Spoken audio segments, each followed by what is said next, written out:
Hello. So I initially had a hot take slash storytime animatic video in the works, but while I was working on that, I remembered why I don't typically animate. That's gonna take a while, so I decided to make something else in the meantime. I've been seeing this really cute trend on both TikTok and Instagram to the song Sienna by the Marias, where you draw your favorite characters who you see yourself in. Because, as the trend states, we often choose our favorite characters because we see ourselves in them. I feel this will make a much better intro slash better way to get to know me and what I'm into than complaining because this initial video was supposed to be complaining, but that's delayed until further notice. Anyway, let's get started with drawing the first character, shall we? Artists tend to start off with drawing themselves slash their personas, but since you've all seen me draw my persona 3 separate times last video, here's the final product. I made 4 separate line art variations to create the little wiggle animation, since that's one thing I noticed a lot of people were doing. But as I've said, I'm not the best at animating, so this is actually looped a handful of times, since originally it's just 1 second of animation. Yeah, I don't know how you animators do it. You guys are so cool. The first actual character lines up with the word you. I thought it'd be nice to start off with a childhood favorite character, so I chose Tinkerbell, who I've always considered to be my favorite Disney character. I grew up having a good chunk of the Tinkerbell movies on DVD, which is why I watched them so much, but my favorite out of all of them has always been Secret of the Wings. I don't know, I just love the new vibes in like the snowy region. Very cozy. I also love the sisterly bond between Periwinkle and Tinkerbell. Very cute. And I'm a big fan of the scene where Tinkerbell's friends show off all of their talents to Periwinkle. It was always very pretty to me. I actually watched Peter Pan for the first time very recently. Very crazy, I know.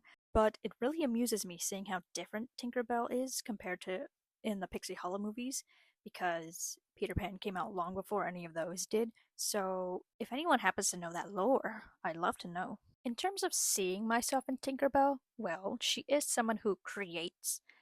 I don't craft or create material things in the way she does, but I do consider creativity to be a major part of who I am. I've had a handful of creative hobbies in the past, so creating things has always been something I've loved to do. More recently, the whole crisis she has in the first movie about wondering whether or not being a tinker is what she's destined to be is something I've begun to relate to a lot, especially as someone in college. So thank you, Tinkerbell, for being very relatable even now. Here are the final frames and animation for Tinkerbell. I drew her with her arms in front of her and with a big smile on her face. I don't know how to move on, so moving on. The next character lines up with the lyrics, with a temper like you, so I chose Makoto Kino, aka Sailor Jupiter, from Sailor Moon. Now, I know Mako isn't really someone who has a temper, that's more like Ray, but her character debut is her beating the crap out of people, so I think these lyrics can suit her to an extent. And she is my favorite Sailor Scout, so I want to draw her. Although I didn't watch Sailor Moon until I was like 12, and even then I must confess that I still have like 20, 30 episodes of the original 90s anime to watch. So I don't know if drawing a Sailor Moon character is necessarily valid, but I'm doing it anyway. Her initial reputation is very scary and intimidating. The complete opposite of me, by the way. I am 4'11".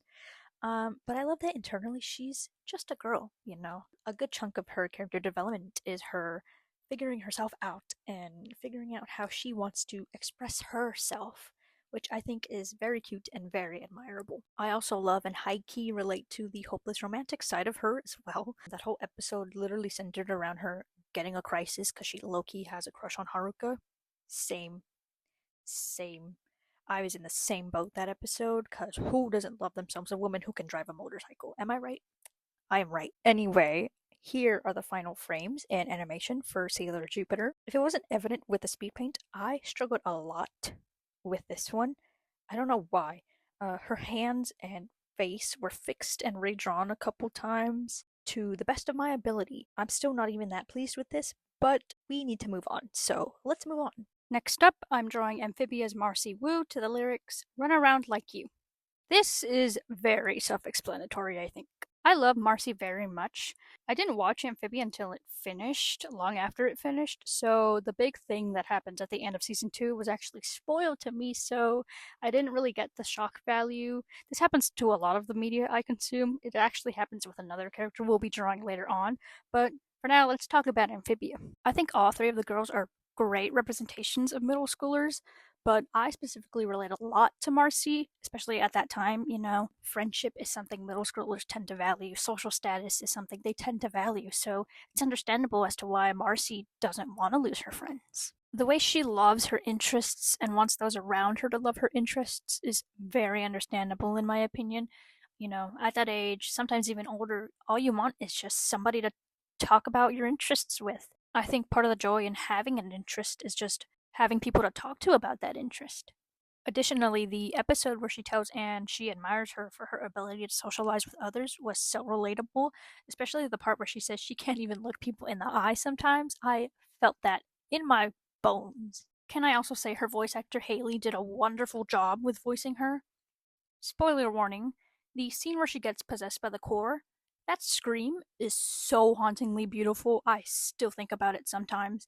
It is definitely one of my most favorite voice acting moments in any media that I have consumed. Anyway, here are the finalized frames and animations for Marcy Wu. I actually really like this piece. I think she looks very cute, and her outfit surprisingly wasn't that bad to draw. Um, yeah, let's move on. The lyrics jumping in the pool kind of confuse me a bit, but I'm drawing Kyomoto from the film Look Back. I loved this film. I think every artist should watch it. It's such a beautiful film. As I mentioned while working on Marcy's drawing, this is the piece of media I had an extreme spoiler for. If you've seen the film, you probably know what I'm referring to, but I know that if I didn't have that spoiler, I would have for sure bawled my eyes out.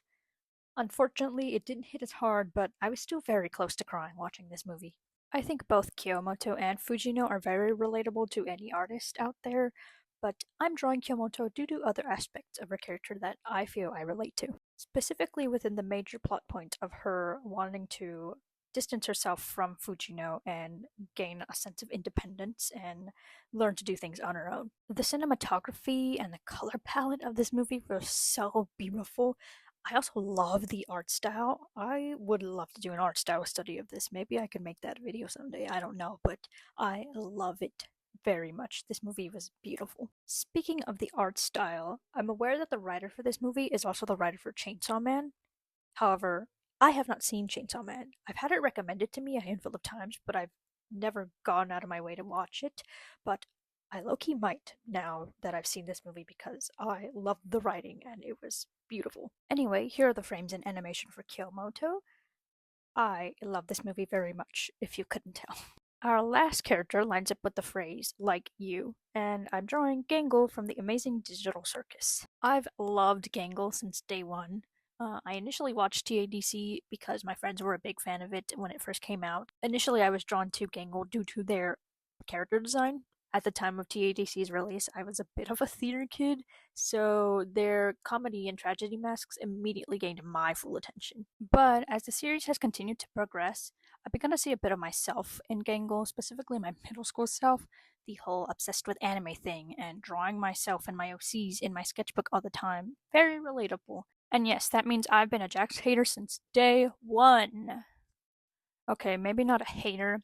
He's just been my least favorite character since day one, just because he's been extremely mean and rude to Gangle, and I hate that. He is mean to basically everyone else, but for some reason, at least in my opinion, it seems he has a strong hatred for Gangle, which I am very curious why. Jax is a very complex character. I know a lot of people aren't fans of episode 4, I guess due to how overwhelming it is, which I agree to some extent, but I, as a Gangle lover, really appreciate how much more in depth we went with her character. Learning that she gave up her dreams of becoming a comic book artist to pursue something more practical is something I think anybody who studies arts or anything creative in a higher education setting is able to understand. I am currently a film major and I have my doubts on whether or not I should be studying this since it isn't a practical career, as some people tend to say. I can't wait to see what episode 7 has in store, which at the time of recording this, we've got 2 weeks left, so I guess